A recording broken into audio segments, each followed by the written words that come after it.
नगर का वैभव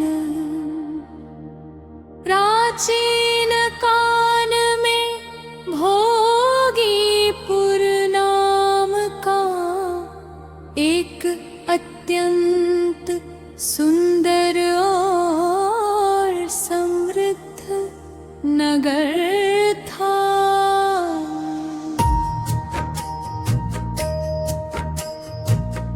वहाँ के राजा पुंगवक बड़े ही प्रतापी और वैभवशाली थे।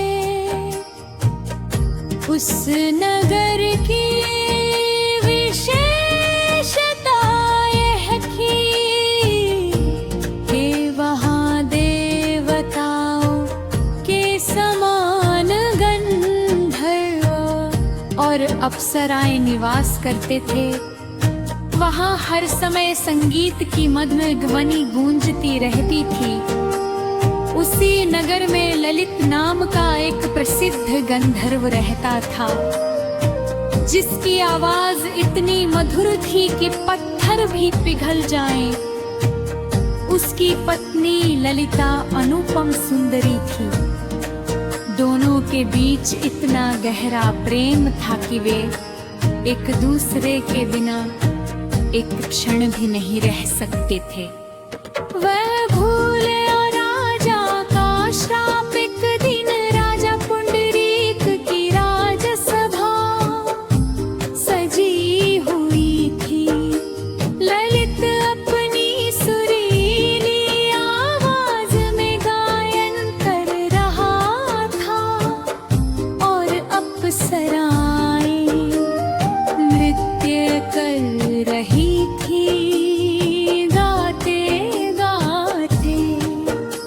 अचानक ललित के मन में अपनी प्रिय पत्नी ललिता का विचार आ गया। जैसे ही उसने अपनी पत्नी को याद किया, उसका सुर लड़खड़ा गया और ताल बिगड़ में सभा में उपस्थित कर कोट नामक नाग ने राजा को यह बात बता दी कि ललित का ध्यान भक्ति या संगीत में नहीं, बल्कि अपनी पत्नी के मोह में है। ये सुनकर राजा पुंडरीक क्रोध से लाल पीले हो गए।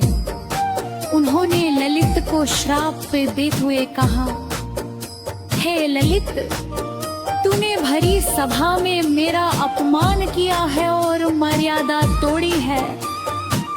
तू मोह के वश में है, इसलिए तू अभी इसी वक्त एक राक्षस बन जा।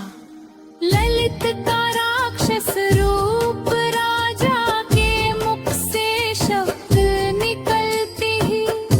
ललित का सुंदर शरीर भयानक और विशालकाय हो गया। उसकी भुजाएं लंबी हो गई, आंखें जलते अंगारे जैसी और चेहरा गया हवा मांस खाने वाला एक नरभक्षी राक्षस बन गया। अपने पति की यह दुर्दशा देख ललिता का हृदय छलनी हो गया। वो रोती बिलखती अपने राक्षस पति के साथ जंगलों में भटकने लगी। ललित राक्षस होने के कारण बहुत कष्ट पाता था और ललिता उसे देख कर दिन रात कर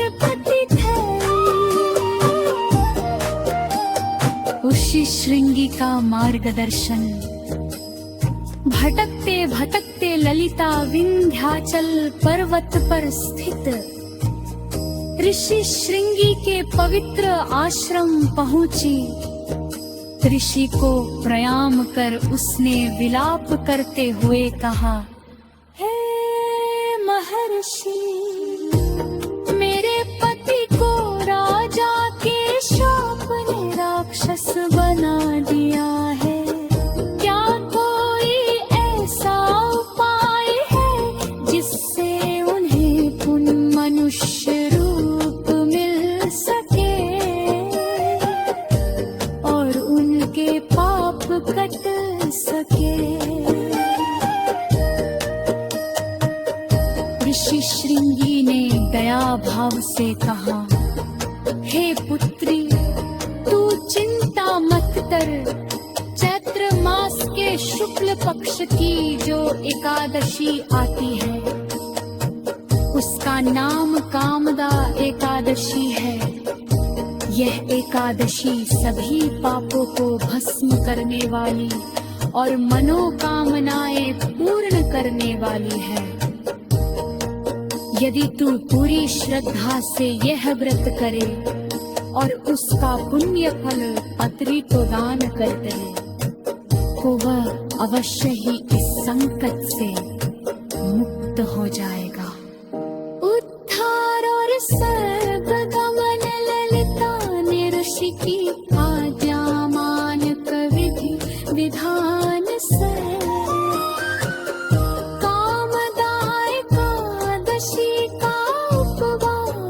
किया।